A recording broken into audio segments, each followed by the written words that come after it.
Golden State Media Concepts Fantasy Football Podcast is your one-stop shop for fantasy football news and advice. Can't decide on who to draft on the first round? Going gaga on how to line up your team. Got you covered. Traditional league, dynasty league, PPR league, IDP league, even daily fantasy football league. Join us as we break down all the questions of fantasy football. It's the Golden State Media Concepts Fantasy Football Podcast.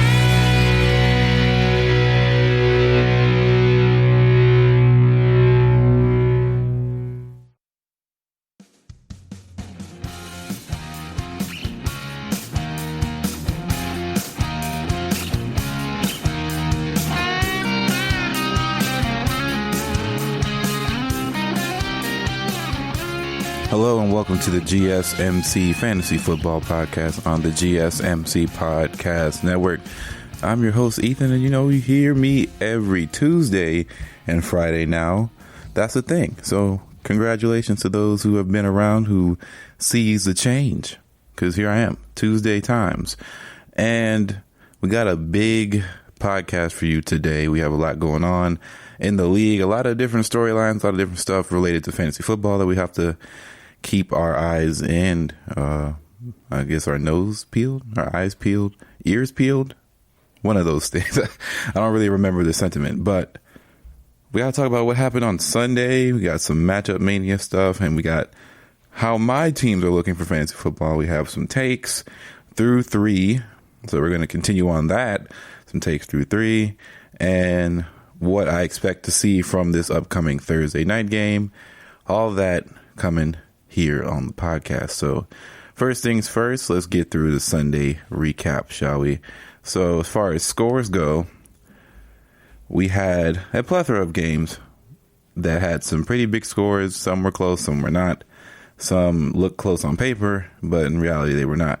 But Dolphins versus Jaguars. The Dolphins blew out the Jaguars 31-13 on Thursday night. It was kind of a really bad game, according to, if you talk to Jaguars fans, for the lack of a better term, their quarterback darling in the names of Gardner Minshew. He didn't really show off too much. Ryan Fitzpatrick got the better of him, so the beard won over the mustache in that one. Then we had the 49ers, who had only 40% of their players on salary cap that account for the salary cap play on Sunday, and they beat the Giants 36-9. So that just goes to show you just how bad things are in New York right now. It's just not looking good. The fact that was probably New York's best chance of taking a game from somebody, and they couldn't get the job done there. It's a bad time over there for the Jets, or for the for the Giants, and the Jets too. But Washington loses to the Browns on Sunday. Washington only scored 20 points. The Browns had 34. And honestly, I'm not too sure what to think about Washington as a team right now. Of course, they don't have their second overall pick right now due to injury and Chase Young. And the Browns are always a walking enigma. I really don't know what to make of them as a team. What I do know so far, fantasy-wise, is that they have the best running back tandem in the league. I went up against them in fantasy. I pulled it out. We'll talk about that later on. But Nick Chubb and Kareem Hunt are a scary duo to face in real life and in fantasy. So they have the best 1-2 punch in the NFL, and it's not even a question. You can't even make any other running back tandem pairing and say, oh, well, they can. No, that's the best. That is the best one. Moving on. So Bengals versus Eagles. It was a 23-23 tie. It didn't look like really the Eagles wanted to win that game. It was weird. It was a weird game. All in all, Joe Burrow, he got knocked around. Came out the game a little bit for like a play, and then he came right back in. Tough as nails. I really like Joe Burrow. He looks to be the real deal. It's just, unfortunately, the Bengals as a squad is not an NFL team right now. And maybe things will change later on in the season. It's early. We thought that Miami Dolphins were an NFL team early on, and then they showcased some things later on last year. So I have a hard time counting teams out of it all, especially this early. It's only been 3 weeks. And there's 14 games left, so we'll see what happens. The Raiders lose to the Patriots 20-36. The Patriots looked like they are going to do what we should have expected them to do. All the off-season worry and, so many people opted out due to COVID concerns and things like that. They look to be fine for right now. It's still early, but, 2-1 so far on the season. Bill Belichick and the Patriots seem to be rolling. Cam didn't have the best game, especially in his first half of this game, but he pulled it around and continued to do Cam Newton things that makes him great. So, yeah, Patriots are going to continue to roll around. The Raiders still are a team that I would be looking at for not really fantasy purposes, but for gambling purposes. They are a team to watch because interesting pieces all around. But it's a real difference when you see one team in the Saints who couldn't stop Darren Waller and another team that literally shut him out the game. And you can see the difference right then and there. The Bears beat the Falcons 30-26. It was a 26-10 game at a certain point, and then of course the Falcons are going to Falcon things up, and that was that. We'll talk about that later on. The Rams lose in a very criminal fashion to some degree. Some people would say, I don't really think so, because it's the way that the Rams got to the Super Bowl a few years ago. They got their just comeuppance so far as some people are concerned, some fan base down there in the bayou. But the Rams lose 32-35 to the Buffalo Bills. Josh Allen had a tremendous first 2.5 quarters of football. It was a 28-3 game. Kind of funny. And they almost lost it right then and there, but fortunate penalty flag that was thrown for them and some more unfortunate events allowed them to keep the 3-0 streak alive. The Texans fall to the Steelers 21-28. That was a game that was pretty interesting. I don't think Big Ben had his best game, and I think that Deshaun Watson had his best game outside of week 1, and they still fell by a touchdown. So the Texans are kind of an iffy team right now. I don't know what's going to happen. They're 0-3 now. If I remember correctly, they're 0-3, and they're going to have a tough out coming up against, well, not really a tough out, but they have a game against the Vikings, both 0-3 teams. So someone's going to have to win, or at least they get a tie. Hey, it's kind of pick your draw at that point. We get to the Titans. Titans win 31-30 against the Vikings. So the Vikings are trying. They're looking better on offense, but their defense is so banged up. It's so hard to compete in a league like this where there's talent all over the place. The Panthers get their first win of the season against the Chargers, who, Justin Herbert looked okay. He looked like a rookie, looked like a guy who was trying to figure things out in the NFL on the fly, and looked like a guy who didn't get a lot of OTAs or a bunch of training camps, just like everybody else. I think there's a big emphasis on OTAs and training camps and stuff that's going to come next year, because this is a prime example of teams. Some teams were ready for the start of the season, and other teams are still trying to pick themselves up. And, you're only as good as the record says you are. And right now, some teams don't look too good. The Jets lose to the Colts 7-36. The Jets. Okay. What more do you want me to say?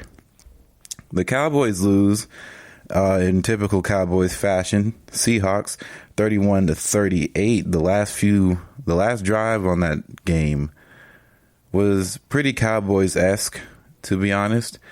I didn't understand why they went for the Hail Mary with 12, 15 seconds left. When the pick was thrown or was caught, there was 6 seconds left in the game. Dak didn't have to throw that ball. He could have threw it away and still have one more shot at it. But, Cowboys are going to cowboy, I guess I should say. We're going to talk more about what they are for the rest of the season as far as fantasy concerns, because their team may not be that great, but for fantasy purposes, they might be great for us, for the fantasy players out there. And that's all we care about right here, I guess, to a certain degree, right? Lions end up taking a game from the Cardinals. Kyler Murray had his worst game as a starter this year. I don't think it'll get any worse than what he played. He basically had 4 picks, only had 3 technically, but he definitely should have had 4. if I think it was Jeff Okudah again. He dropped one. He dropped that one in like the third quarter, and Kyler Murray just didn't have the best game. DeAndre Hopkins still played really well, according to PPR statistics. Still no end zone for him right now, but I'm sure he'll get better as time goes on. Kenny Golladay got in the end zone in his first game, so that's promising for me as well. We'll talk more about my fantasy needs later on. We have Buccaneers who routed the Broncos 28-10. The Broncos are dead in the water. Too many starters missing. It's just a lot going on. The Packers beat the Saints. My Saints. Hurts real bad. But the Packers win 37-30. The Packers look strong. Aaron Rodgers looks like this is probably peak Aaron Rodgers time right now. Just for the circumstances that be, there's no noise. You don't need any silent counts. You can hard count the souls out of people. It's actually insane just how well he's good at hard counts. And he got the Saints to jump twice in really, really crucial downs. And it was like it was nothing. It's like they knew nothing what to do with that. So, of course, you want to get the jump on Aaron Rodgers, but at a certain point, you really don't. You're kind of just playing into his game and into his hands, really. That's just kind of what it is. So that's majority of your Monday night, or that's your majority of your week 3 games, your recap. Some quick beats right now. Not beat making, but quick beats. So 3-0 Josh Allen. What do we do with that, huh? I said last week that Josh Allen looks to be, if he wins this game in considerably good fashion, which for the most part he did until, of course, the comeback, but he sealed the deal in his own way. Josh Allen looks to be, he's going to be one of the quarterbacks out of the AFC in these next few games that we're going to look at and be like, is he a top 5 guy? I think right now in the AFC, he has to be considered a top 5 guy. There's not that many quarterbacks better than him. And the AFC in itself doesn't have that many great teams compared to the NFC as far as depth and all that. Of course, things will change as weeks go on. Injuries happen, the lineup changes, all that. But for right now, it looks like Josh Allen might be the real deal this year. Maybe the doubters were wrong. I was wrong. I wasn't a doubter of Josh Allen's talent. But I've seen what he was able to do for fantasy purposes beforehand. And he was a solid 18 a game for the most part, unless you count those weird stretches where he was the 5th best fantasy player for like 5 straight weeks that one time. And that's what people were hoping for. And now it's kind of come to fruition and all of that. So a lot of different things going on in the Buffalo area, but I'm sure they're happy. 3-0 is great things. They played 2 bad teams. And they played a good team in my accounts. I think the Rams are pretty good. And, they have the best defensive player in the league, not even questionable. Aaron Donald is a alien. I don't know what he does or how he does what he does, but he does what he does. And then I have the Calvin Ridley thing. So Calvin Ridley has arrived, people. He's going to end up being a 2nd round pick. If he wasn't already, he's going to be a high 2nd rounder, maybe late 1st rounder. If he stays on pace with what he's doing. Calvin Ridley is incredible this year. Absolutely incredible. And he did this without Julio this game. Granted, of course, they played the Bears. And the Bears are, for a 3-0 team, I really don't know what to make of them. But it's the Bears. But Calvin Ridley looked really well. Russell Gage kind of did what you would expect a third option guy on a passing team. He was serviceable. With no Julio, things kind of looked like, their offense looked okay. I just don't understand. I don't get what it is. I really do not get what it is with him. Or what I say with the team. I don't understand Dan Quinn. I don't understand their fixation on not settling what this is. They're 0-3 right now, right? They were, 0-5 last year or 0-4? This is not it, man. I would be really shocked by the time this podcast comes out if Dan Quinn is still somehow on this team. There needs to be some sort of rumbling, some rumor, something. Like nothing has come out. Nothing. Everybody's just watching the Falcons do this in back-to-back weeks and reminders of what happened last season at the start. The Super Bowl loss. Things are piling up. Eventually something's going to have to come towards its, it has to rear its ugly head at some point. That no matter what, you'll never get past this Dan Quinn stuff. No matter what, even if he goes, I don't know, if he turns this to 9-7, Dan Quinn cannot return. Dan Quinn cannot return out of every game. These are 2 games now, back to back. The Falcons should be 2-1. The Falcons should be 2-1. There's just no excuse. Cowboys game, inexcusable.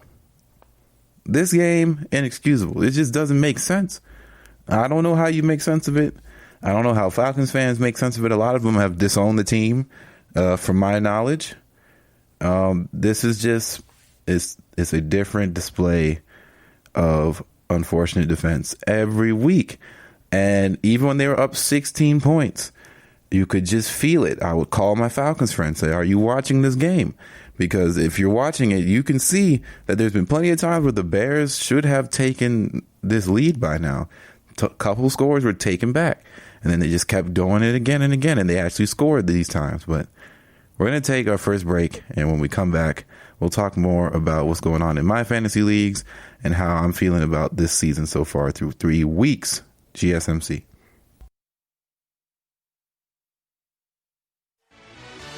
Are you looking for the very best NFL and college football podcast? Then check out the GSMC Football Podcast. Get the latest football news both on and off the field. From the NFL Draft to trades to the rumor mill to the NFL Combines, they got you covered. That's GSMCpodcast.com/football-podcast. Get updates on college rivalries, game day insights, and much, much more. It's football talk the way you want it. This show eats, sleeps, and breathes football. Don't forget to like them on Facebook and follow them on Twitter. Visit GSMCpodcast.com for more info.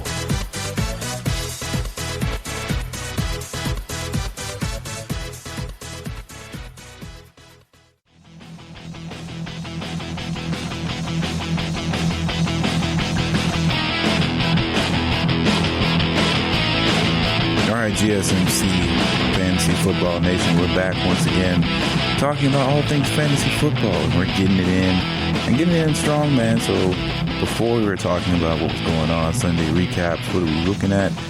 Talking about Calvin Ridley. He looks like he is going to be one of those league winners for fantasy right now through 3 weeks. He looks amazing, to say the least, and he's on a team that does not look nearly as amazing. It's not stepping up to the plate for sure. And it seems like a lot of teams are having certain guys like that, but not stepping up through the plate. But however, my fantasy teams have been stepping up, so to speak. So at the time this is being recorded, the Monday night game has not happened yet, the Chiefs versus the Ravens. So there's still chances for me to lose in one league, but one league is already basically secured and wrapped up thanks to Alvin Kamara being the best running back in the league by far, bar none, not even contested. He's going to be the best fantasy running back for sure this year, I think, if all things stay good and he stays healthy. But he looks phenomenal right now. Honestly, it makes me smile so much because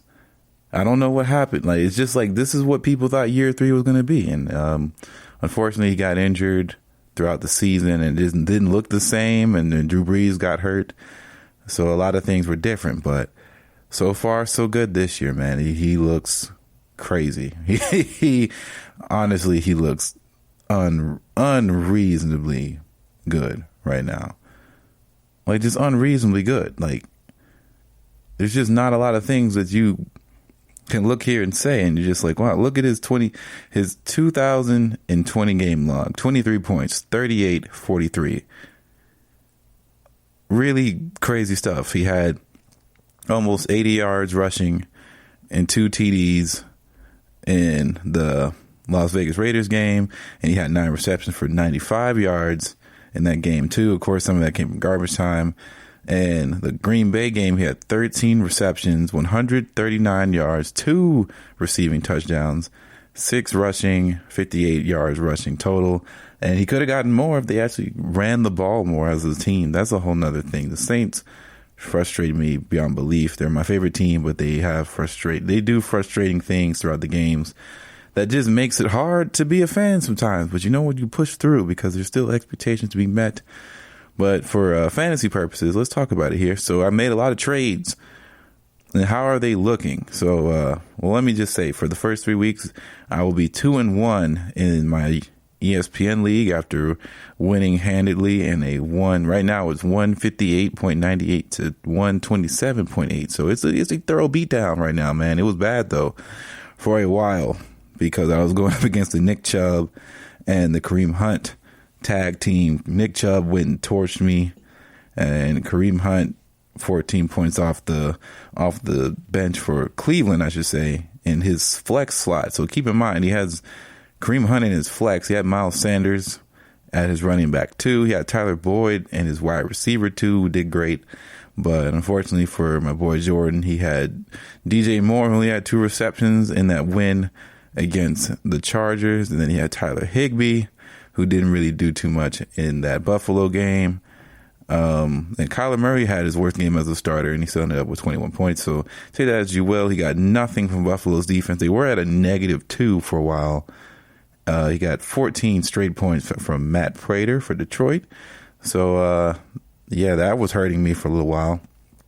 But I came through off the, Dak Prescott, 27, almost 27 and a half points off really 2 interceptions, mind you. So he could have had more. He had 472 yards passing, 3 touchdowns. Alvin Kamara, of course, 44.7 points, just a beast. I had Darrell Henderson. I got him off waivers. So you know you got to play the waiver game, man. Darrell Henderson, 19 fantasy points, 114 yards and a TD. Really great stuff. It looks like he's going to be a rest of season guy, as we're going to have to predict later on. Kenny Golladay, I got to put him in the starting lineup first and foremost. That's great. 6 receptions, 57 yards and a touchdown. I expect numbers to even be greater. They play against the Saints. Their secondary has been questionable at best. This could be one of those type of games where Kenny Golladay goes off again. DeAndre Hopkins, no touchdowns, but 10 receptions, 137 yards, 23 and a half fantasy points, barely, or above, barely. So, he did his thing. Kyler Murray didn't do great. So I just needed him to keep up with Kyler Murray to try and seal this win. Well, this was at the time where it looked like I was going to be down quite a lot of points, but Alvin Kamara saved the day. But Austin Hooper, another 5-point performance, is getting bad. I'm pretty sure he's hurt too, so that's not too great. Corey Davis gave me almost 12 points. No TD this week, but 5 receptions for 69 yards. It's pretty nice. It's a good chunk of change for a type of Corey Davis, where at this point, anything you get from him is a nice day. Greg Zuerlein gave me 9 points out of the KC defense that plays tonight, so we'll see what happens. I don't really care as far as fantasy purposes, but just for future reference, I did have Emmanuel Sanders via a trade I made to get DeAndre Hopkins, and that he was on my bench, and I could have had him starting. He had 15 points off my bench because he scored a touchdown. But what could you know? So, how are my trades looking? So right now, I don't know what Mark Andrews is going to do this week just yet because I'm recording it before he plays, but I think the DeAndre Hopkins thing was a success.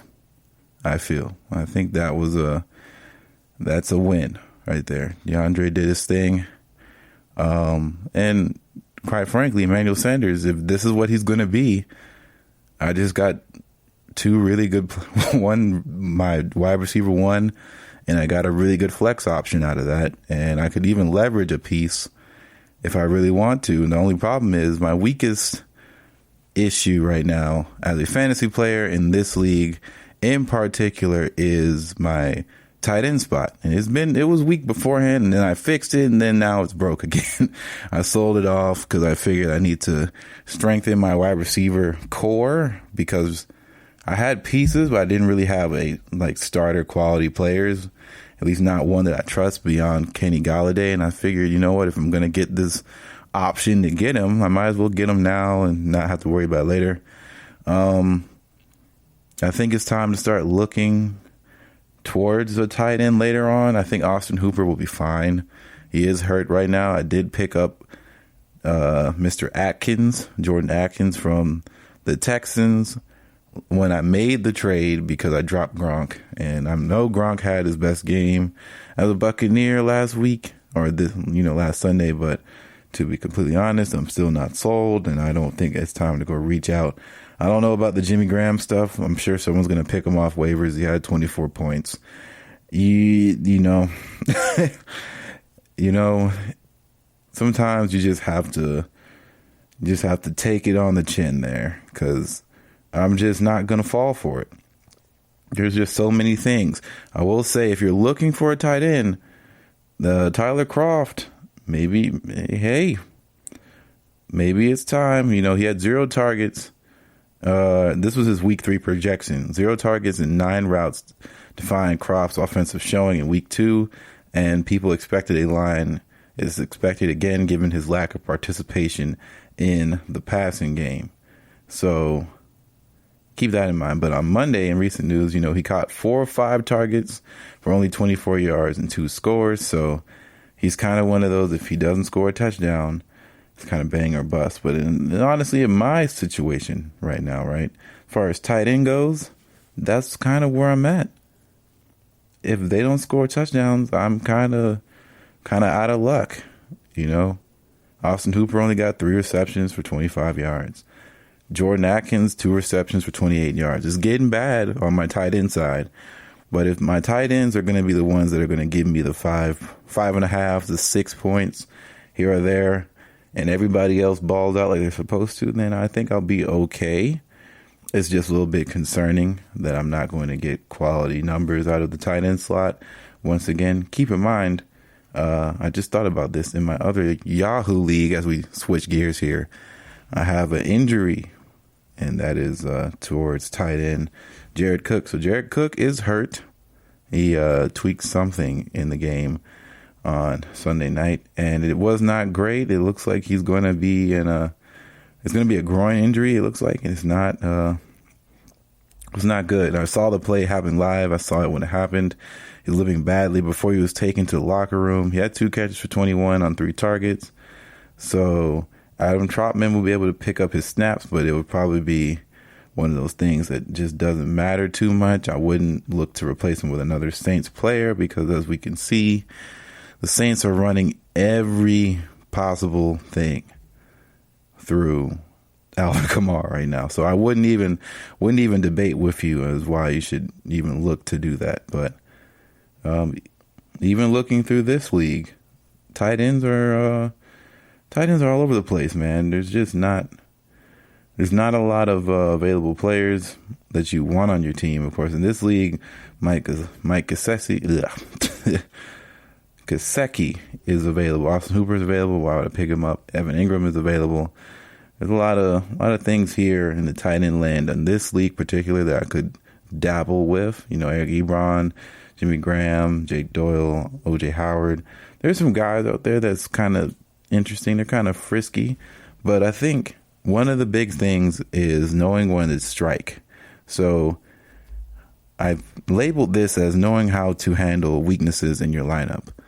And the first thing I should tell you is the best type of advice is just don't panic and don't say, okay, I need to change this up now because I don't have anybody right now. And you're going to end up selling yourself short. You never know when somebody's just a breakout guy. You never know when somebody's just a flash in the pan. And a lot of these tight ends right now, if you're playing the boom or bust situation, half the time when you end up getting one of those guys who ends up getting 2 touchdowns in a game, a lot of times it's very situational, right? It's not something that is sustainable, because a lot of teams run multiple tight end sets. A lot of tight ends are specialty guys where they come in just to block, or sometimes they come in just to catch passes. And then, what the best ones are, and the best ones are already on other people's teams. So there's no point trying to play a game of searching for who has the best tight end in the league right now, or who's the next Noah Fant, or who's the next guy who is going to take over as tight end. Like, Jimmy Graham has been picked up and dropped for years because he does certain games like this where he has like a few touchdowns in a game and stuff, but then he'll only get one catch for 3 weeks.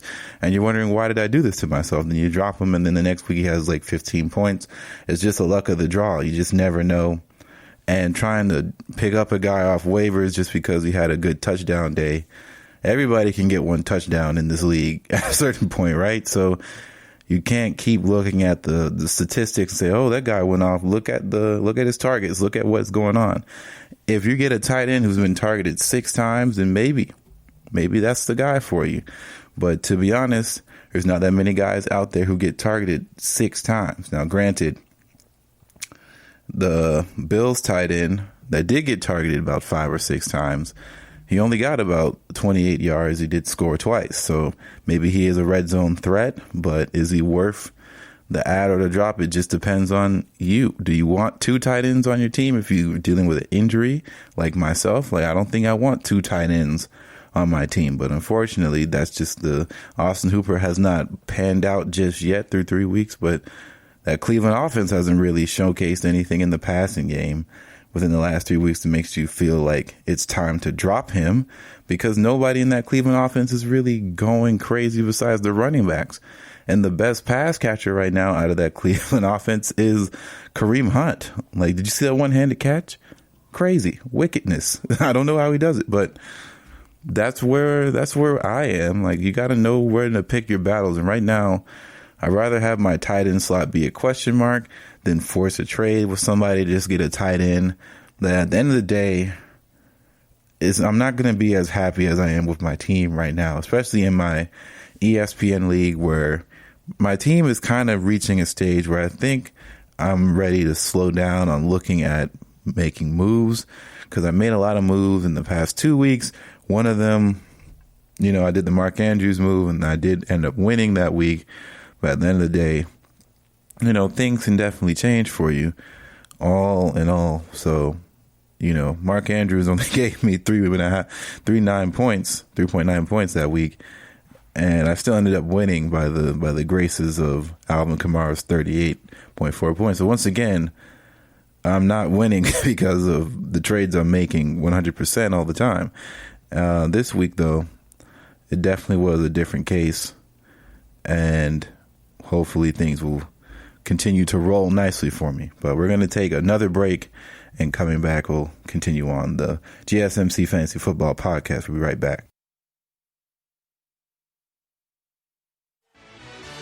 Check out the show that's built on the MMA. From the UFC to extreme cage fighting, they got the fights covered. Check out the GSMC MMA podcast. Get the latest news on past or upcoming fights. Join us as we talk to and about some of the biggest names in the MMA, past, present, and future. When it's the fight game, there's just one show to check out. GSMCpodcast.com/MMA-podcast. Don't forget to like them on Facebook and follow them on Twitter. Visit GSMCpodcast.com for more info.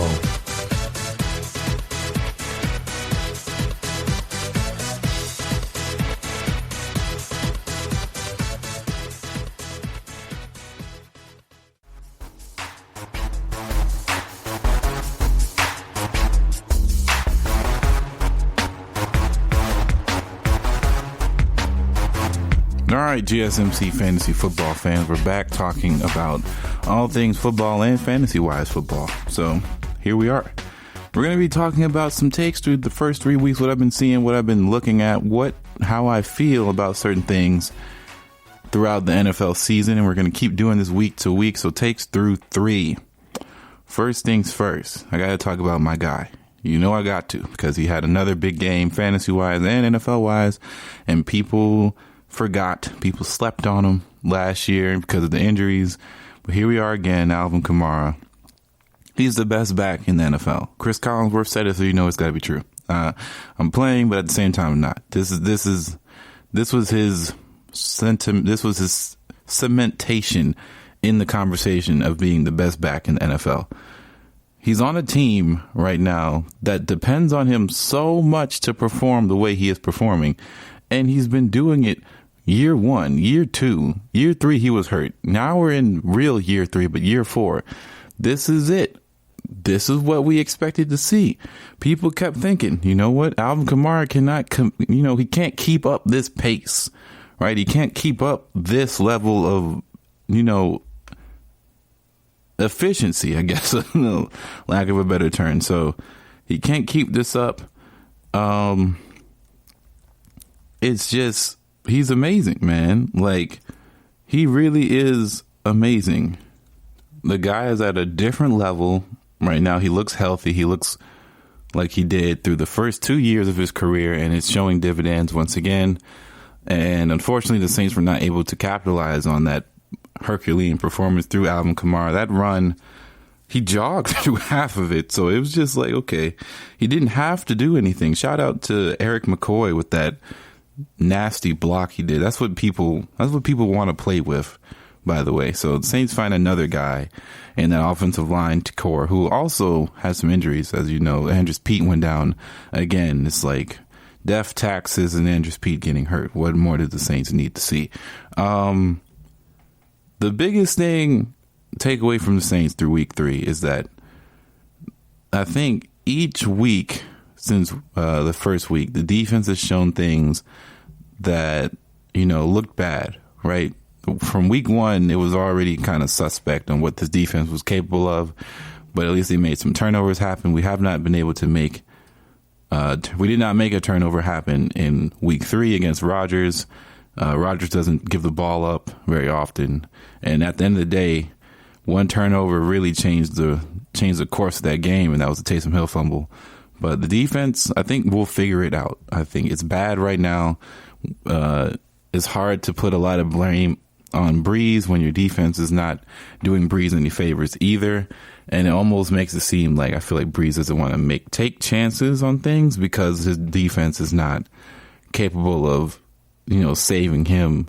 It's not the Teddy Bridgewater defense as we saw last year, where the defense did so many great things to keep that team in games and, was competitive and things like that. And he stepped up to the challenge. And right now, this defense has not stepped up to the challenge yet. And I don't think they're at full speed, and they're still trying to figure themselves out, let alone anything and everything else. So it's definitely hard to sit here and say they'll figure it out because of what we've seen so far. But I do think that they have the capability, they have the talent, they have all the people, all the pieces to do it. It's just that Raiders loss looks really bad. The Green Bay loss is on penalties and bad situational football and, the snap count stuff. But the Raiders loss, they should be 2-1, and we should be wondering how they figure it out from there. The fact that they're 1-2 is very disheartening, to say the least. And it's one of those things where everybody kind of put them as the NFC South Super Bowl contender darling, and now it's falling apart a little bit, but it's only 3 weeks of football. Let's everybody calm down. I think next point here is, will we see a coach change by week 5? I think yes. And I remember I said week 6 earlier because I just think it would be since the season is a little bit off, it'd be kind of hard pressed to say that by week 4 we see a coach change, but I think week 5 is going to happen. So whatever happens after this week, by week 5 we're going to see a coach change. Honestly, I would be very shocked to see Dan Quinn still here and make it out of this week, but knowing how Arthur Blank is as a person, it would not surprise me, and I would challenge people who think it's a surprise to look deeper within that Falcons organization to just see how he handles things. Like, he's not a guy who goes with the hot hand. He's not a guy who says, this guy, I've had enough of him, he's gone right now. He always waits. He's one of the more patient owners in the league on basically everything. He's a very patient guy, but this time, I don't know how much patience is going to last when you keep seeing this back-to-back years. Like, I feel like the patience has run thin, especially for the fan base, but this is just not going to look 100% solid, man. It just doesn't look solid. It doesn't look good for the Falcons. But as far as other coaching changes, right, we have other coaches to talk about. We don't have to talk about the Falcons 100%, especially since they're another part of my takes too. I guess I can just go ahead and finish it out with the Falcons. I don't think them as a team, as a unit, is as bad as their record says they are, because to be completely honest, you have to look at what they've done. So they put up points in 2 out of their 3 games, really. The first game was kind of weird, but their points came in garbage time. The other 2 games, they put up some points and they put up some big numbers. I do think that when Julio gets back, they'll look a bit differently on offense. Not to say they look bad offensively either. I think offensively they look pretty great. They look as advertised as a team that has someone like Calvin Ridley, Todd Gurley. You saw, was it Ben Hill? He looked good. He scored a really nice touchdown yesterday or on Sunday.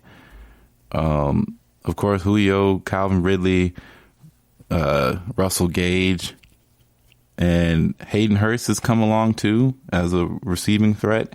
And that offense looks really potent. Their offensive line is protecting Matt Ryan. It's not like he's getting sacked all day like usual. That offense is good. It's just the defense has been not great, and situationally has been really bad. And that's the biggest thing. I think if you have a defense that's not like top 10, top 5 in any category, you have to be good at situational things. Right? Situational football wins you a lot of games in the regular season. And that's the biggest thing. If you can get a timely turnover, you can get a timely stop on third down, a lot of things change for you. And the problem is the Falcons have just not had good situational football things happen. And that's coaching right there, man. That's coaching stuff. So I don't think things will change with Dan Quinn under the helm. But I think if Dan Quinn is let go or relieved of his coaching duties, it's very possible that they can turn things around because they have a lot of pieces. I know their defense, especially in the secondary, is very young and kind of injured. You know, they didn't have their top pick this year in the draft due to COVID reasons. First COVID guy in the league thus far. But I think things can change for them. I really do. They have a lot of talent. And I know a lot of people like to write out the Falcons, you remember. But I think Dan Quinn's imagery on that team changes a lot for people in and of itself. But moving on from that, let's talk about the coach firing tier list. Has anybody moved up or down? I think there has been some shaking up to do within the coach firing list. Here we go. So through week 3, what have we seen? So I think that the fact that Doug Peterson kind of went for the tie and didn't play to win the game, that hurts him bad. He's still going to be in the top 6. I think that Bill O'Brien, the team looked better. They played against a really good defense. I think they're figuring some things out. But I think that Bill O'Brien still has to be in the top 6 just off of merit of what's transpired with the Cardinals and giving just basically gifting away DeAndre Hopkins. You gave away your best offensive weapon, and it looks like it'd be really nice if, they could have a weapon like that. They would definitely need somebody like DeAndre Hopkins on their team. So that matters. I think the Vikings going 0-3 is not promising for Mike Zimmer, but I don't think he would be fired. So when I put these rankings out, it's not to say that I think these guys are going to lose their job. I just think that for their situation and what's going on, they have to be in the conversation just in case something were to happen. It didn't come out of thin air. So the Vikings being 0-3, it's not coming out of thin air. But, of course, the top 2 still are basically the same. Matt Patricia lowering down. So I think Matt Patricia and Doug Peterson switched spots a little bit, don't you think? I think so. So here we go. Number 1, number 2. I think that number 1 has to be Dan Quinn, just because it's back to back. That's just painful. I would have given you the Adam Gase thing last week. That's why I put them tied. But right now it's Dan Quinn has to go. And then literally, if it was a scale, it'd be 10 out of 10 for Dan Quinn. And it would be a 9.98 for Adam Gase. the Jets are horrific as a franchise right now. It's just not, there's nothing good coming out of the Jets camp. You can't expect anything good coming out of an organization like that. And especially when it's being ran by Adam Gase. Nobody likes him. There's not a good quality about Adam Gase out there that I've heard from, seen from. It's just not good. So those two are your top two. I think number 3 has to be Doug Peterson. It looks weird right now, man. It's looking mighty weird for the Eagles. They're 0-2-1 now. Not one win so far. And they play... Who do they play next week? The Eagles end up going up against the 49ers next week. And if the 49ers take care of business against them, if Nick Mullins and the gang can do it against them on Sunday Night Football, it's not going to be a fun time in Philadelphia land. You know, that fan base, that city, they get into their sports really heavily, and they let them people hear it. So I know it's going to look bad and sound bad, but that's not great. So Doug Peterson, he's definitely there. Matt Patricia falls down, I think, 1 spot. So now he's at like 4. And I would have to put, I have to put the rest in 5 and 6. So Bill O'Brien at 5 and 6 would probably be, have I already switched it out? Am I blanking? No, I can't be blanking. So Dan Quinn, Adam Gase, Doug Peterson, Matt Patricia, and then Bill O'Brien. Oh, yeah, so Bill O'Brien is 6. Matt Patricia is 5. We'll see what happens in week 4 because they go up against the Saints and Matt Patricia. And if you can steal a win from New Orleans, that could be big for him. Maybe things will turn around and maybe it's not too bad. But at the same time, maybe that's just what the Lions fans don't want. You know what I'm saying? Maybe they don't want to see that. Real quick, it's interesting to see what the Cardinals do. They do play against the Panthers team, who is kind of frisky.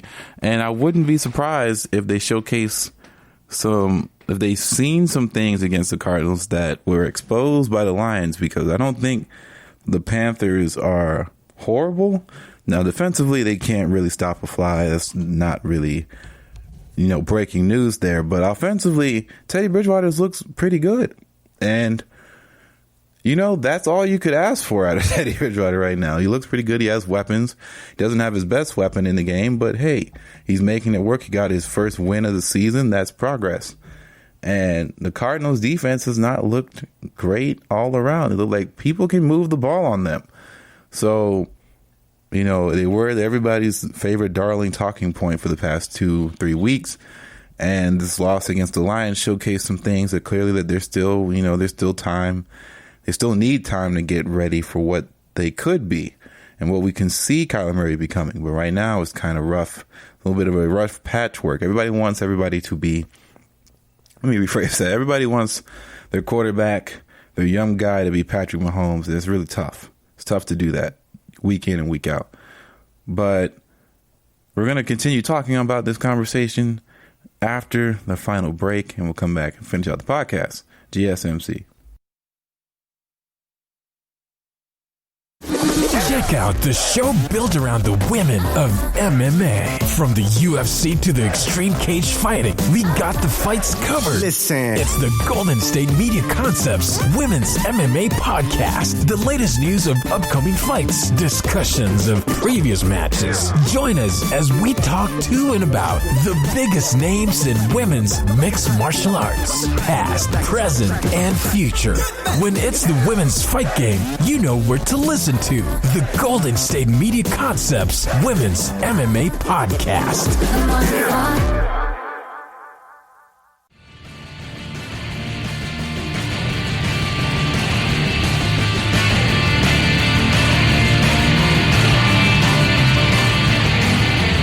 All right, so let's continue on this podcast and finish it out strong, shall we? GSMC Fantasy Football Podcast it is. Let's go ahead and get right back into it. We're talking about some games that we can look forward to. And we were talking about Carolina at home versus the Cardinals and what that could be like. And now we're moving on. There's not that many games I'm 100% interested in a watching standpoint, but there's definitely fantasy implications all across the board here. So the Patriots play the Chiefs, so that's going to be a really interesting game to see what happens. The Chiefs' run defense is looking like their run defense of earlier last year, which means not very good. Patriots like to run the ball, and that is something that is going to be a telltale sign from the get-go what they're able to do. We saw what Rex Burkhead was able to do fantasy-wise. I'm sure he was on somebody's bench or somebody's waiver, and he's going to be picked up, and hopefully you guys don't fall for the Rex Burkhead, the trap. Don't fall for it.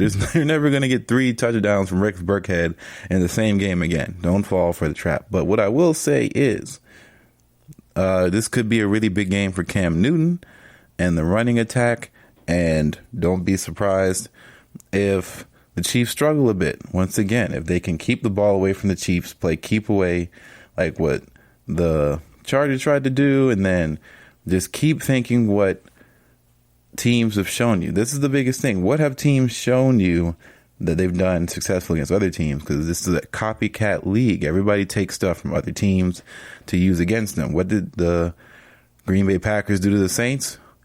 They looked at what the Raiders were able to do and realized that if they can't stop one thing, don't go away from it. Because right now, the Saints' biggest flaw defensively is adjustments. They don't know how to adjust to things well mid-game, and it shows. Another big game fantasy-wise, I would have to say, is another Cowboys-Browns situation. So Browns versus the Cowboys. Cowboys are at home in Arlington, and I think that this would be a big game to showcase what Dak and the gang can do against a kind of a mediocre defense. The defense is not horrible on the Browns. Of course, they have Myles Garrett, who has looked pretty unstoppable for the most part this season. So Myles Garrett looks really locked in, and that's going to be an issue. But let's see what the Cowboys' offensive line can do. I have a good feeling about this game for Zeke. I think this might be one of those games where Ezekiel Elliott supplants his name in the rushing category against someone like a Nick Chubb and a Kareem Hunt, who have been doing their thing respectively. I don't think that he wants to sit back and just watch all these other running backs kind of run past him, for lack of a better term. I think that's going to be it. This Colts versus Bears. So Colts are 2-1. Bears are 3-0. The Bears have already announced that Nick Foles will be the starter for this week against the Colts. That is going to be a thing. So we'll have to wait and see. We'll just need to see what the Bears come out in and what's possible. David Montgomery might be able to be unleashed a little bit more due to this. More running style stuff, more chances for him to get active. Of course, unfortunately, Tariq Cohen has a torn ACL. It's not looking good in that front. So there might be more opportunities in the running game and the passing game for other options on that offense. But, the Colts defense is not the greatest right now. They've had some injuries in their own right. And Jonathan Taylor looks like a rookie running back. He's getting some fantasy points, of course, but he does not look like a guy who is tearing the league up by storm, per se. He hasn't picked up the NFL speed yet, but I'm sure once he does, he'll be even better than what he looks like. That offense, though, is picking some things up. It's getting there, for sure. Giants versus the Rams. So the Rams could have themselves a big game. They're probably going to want to end that game early and off, like super early. They don't want to stick it out with the Giants. The Giants aren't a good team. I expect Darrell Henderson Jr. to eat pretty heavily here, because I think LA is definitely determined to run the football. That's how they start their offense, and that's how they finish their offense, running the ball. So I expect Darrell Henderson Jr., if you got him, congratulations. You may have found a guy who is going to eat for the rest of the season. I really do believe that he is going to be a really, really strong, vital part in their offensive game plan, for sure. And that's just what it's going to be. Chargers versus the Buccaneers. So here we are, another game for Tom Brady and folks that looks like is very winnable for Tampa Bay. But as we've seen, week to week things can change, and maybe they figure out what it is that Herbert is struggling with, and maybe they can find a way to negate those problems. But I think they're going to lean heavily on Austin Eckler here. But don't forget, the Buccaneers defense is really strong. And what we've seen so far, Mike Evans, 2 catches, 2 touchdowns, is getting weird. The way they score points is weird. Fantasy-wise, things are weird, but they're making it happen. It looks like Chris Godwin and Tom Brady look to be on same pages. And that was weird because that was a report that, Tom Brady was talking up Chris Godwin and Scotty Miller a lot. And what have we seen so far is a lot of Scotty Miller, Chris Godwin, some Gronk. Mike Evans gets the ball, but I think Mike Evans' height and just sheer physicality really changes the factors on that. But I expect good things from their core guys, like always. I'm interested to see what their running attack looks like. The Chargers defense is decimated with injuries. Again, it seems like a year by year thing, the Chargers defense and injuries, but it's really bad. It's not looking great. We have another 0-3 game here where both teams are 0-3. The Texans at home versus the Vikings. I don't really know who comes out of this game alive, but I don't want to bet against Deshaun Watson too often. You already got yourself a decent game out of Will Fuller last week, so I expect Will Fuller to do absolutely nothing for you this week, because that's just what it is when you own Will Fuller. You get one good week, and then the next week you get nothing. And that's why I don't have him on my team anymore since last year. Will Fuller is a guy that just hurts you in the long run all the time. So if you can sell him while he's hot, do it now, because he's never going to do what you want him to do later on. That's just the truth. And the truth sometimes hurts. But Deshaun Watson and the gang are looking like they're getting better with each game, but I still have not seen enough for me to feel confident. The David Johnson stuff is cool as long as he doesn't get game scripted out. And I don't think the Vikings game is going to showcase a game where they're going to be game scripted out, because the Vikings at the end of all be all, they like to run the ball with Dalvin Cook.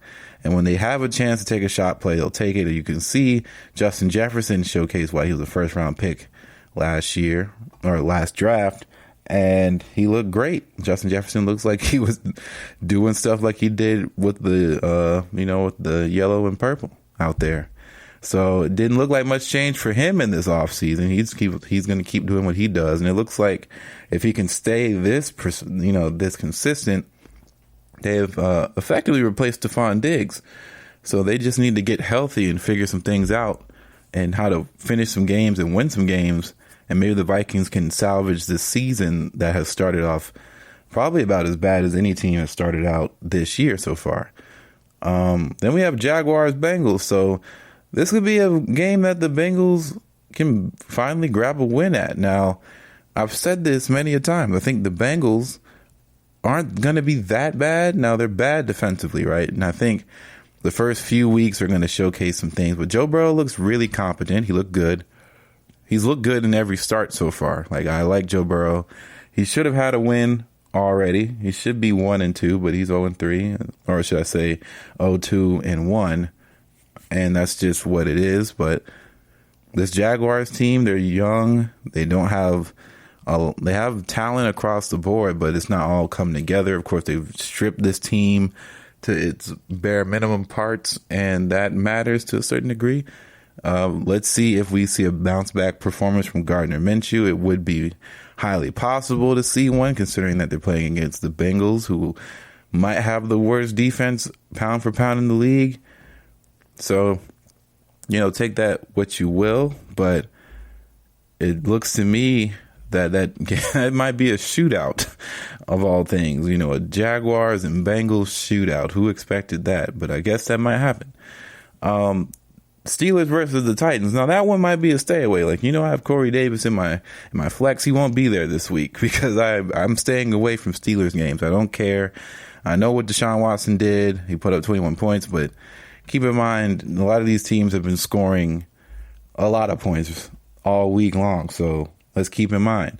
Dolphins scored 31 points. 49ers scored 36. It was a 34-point performance for the Browns, and Washington had 20, and they're not that great. Offensively, Bengals scored 23, Eagles scored 23, and they're not that great. Patriots scored 36, the Raiders scored 20. Bears scored 30, the Falcons scored 26. 32, 35, Rams, Bills. Panthers scored 21 points. The Titans and Vikings scored 61 points combined. The Colts scored 36 points. The Cowboys and Seahawks scored 31 points and 38 points respectively. 26 and 23 Lions, Cardinals. 28 points for the Bucks. 37 and 30 for the Packers and Saints. A lot of points are being scored. So giving up only 21 points as your highest total given up for the season so far in a game. I mean, it's been 3 games, but the Steelers defense still looks like the best in football right now. And granted, they did give up 21 last week. So let me rephrase. They gave up 21, but it's a consistent thing here. Like, the Steelers aren't giving up a whole bunch of points game to game. Like, these are really tough games for people to score against and a tough team for people to score against. It's not going to be an easy out by any chance, any stretch of the means. So, and we know what the Titans like to do. So that's the thing. The Titans don't hide what they like to do. They're going to run the ball with Derrick Henry, and they're going to try and run it down your throats. They're going to try to stretch it out. They're going to give him the touches that he is allowed to have because he's Derrick Henry. So it's going to be like one of those war of attrition things. So it's going to be up for the Ben Roethlisberger-led Steelers to kind of air it out and see if they can get this game to get them to throw, and if they can get Tannehill to throw the ball. That kind of changes the whole trajectory of what that game could possibly end up being. We have a Ravens versus Washington football team game where, with no Chase Young potentially for next week, it could be very tough. Barring that the Ravens have no bad injuries or anything like that during this Monday night game, I believe that this is going to be one of those games where Lamar Jackson really might have himself a game, have himself a nice showcase of why he is the former MVP or the reigning MVP, whatever you want to call it, and just has himself a nice old game in the DMV, should I say. So that's gonna be a bloodbath, and it's gonna be bloody on one side. I don't think Washington competes in that game, unfortunately. Bills Raiders depends on how Josh Jacobs feels like he wants to be. Let's see if Darren Waller can get active, but the Bills defense and secondary are really good. So I don't expect much from their wide receivers in the Raiders too much, and their wide receivers are still kind of banged up a little bit. We'll see what the likes of, I always mix them up. I always want to say Jerry Jeudy is one, but Jerry Jeudy plays on the Broncos. But Henry Ruggs, we'll see what Henry Ruggs is able to do. He's still a promising young guy. He's got to get a little bit healthier. And the Raiders just kind of have to figure out what their identity is besides just trying to run it down your throat with Josh Jacobs, which if that is their identity, that's cool, right? That's awesome. But they have a lot of thoroughbreds around that they need to get the ball to if they want to really take it to the next step. And I think the Bills are going to continue to do what they have done. Singletary looks great, looks healthy, looks fun. That's still technically a running back by committee system. So if you have somebody who may get a bigger workload than him, I would probably go with him other than somebody else. But that's just how I'm feeling right there. So there you go. And then Falcons, Packers. Falcons score points, Packers score points. You're fine. And if Devontae Adams plays, start him. That's it. If Julio Jones plays, start him. That's just kind of where you're at. Start those players that you feel confident in. Start your thugs. Start your studs and feel good about it. All right. The GSMC Fantasy Football Podcast here for this week. Hope you all have a wonderful rest of your week. Don't forget, like, subscribe, share the podcast, leave a review, leave a comment. Helps all the much more for us to keep doing what we do here. All right, for GSMC, this is Ethan signing out. I'll see you all Friday for another Fantasy Football Podcast. Peace out. You've been listening to the Golden State Media Concepts Fantasy Football Podcast, part of the Golden State Media Concepts Podcast Network. You can find this show and others like it at www.gsmcpodcast.com. Download our podcast on iTunes, Stitcher, SoundCloud, and Google Play. Just type in GSMC to find all the shows from the Golden State Media Concepts Podcast Network. From movies to music, from sports to entertainment, and even weird news. You can also follow us on Twitter and on Facebook. Thank you, and we hope you have enjoyed today's program.